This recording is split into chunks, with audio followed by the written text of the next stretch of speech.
Bakit wala si Franz? Wala, di ko siya kasama. Handa talaga yun si Franz sa akin. Ba't kanya iniwan dyan? Ba't... B, may nag-comment dito, malapit ka na daw mga anak kasi namamagana daw mukha mo.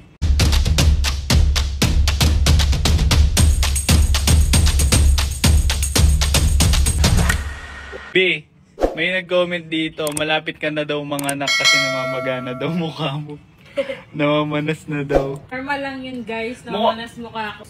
Kahit namamanas yan, tingnan mo naman, oh. Mainis pa mukha ko sa inyo. True ka dyan, oh. Kahit manas yan, oh. No, chubby. Tank. Ang pretty pa din yan. Kasi guys, De, malapit. seryoso kasi, kaya namamaga yung mukha, guys. Kasi malapit na kasi siya mga anak. Ang due date niya September, pero by end of August, baka mga anak na siya. Chubby, oh, tingnan nyo naman. Oh, diba? Pag yan, ng anak. Siyempre ngayon, baby ko muna, una, bago sarili ko. Yes. Pero pag nanganak na ako, sampalin ko kayo isa-isa mga basher.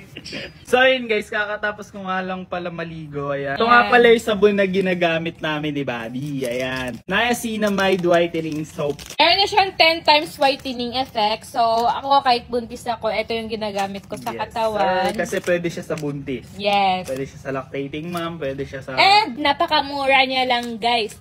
98 sa halagang pesos. 98 pesos, 4 pieces na siya. Kaya check out nyo na guys bago kayo maubusan ng stock. Kasi sobrang dali lang maubos ng stock neto. Kasi ang daming nag-o-order, ang daming nag-check out nung last video namin. Kaya guys, mag-check out na kayo para di kayo maubusan. Kasi naman napakamura. At para matry nyo din 4 to. pieces. Nakakaputi to guys, promise pag ginamit nyo. Oo, pa-check out ka talaga. Pa-check out ka ulit. Ha? Bakit wala si Franz? Wala, di ko siya kasama.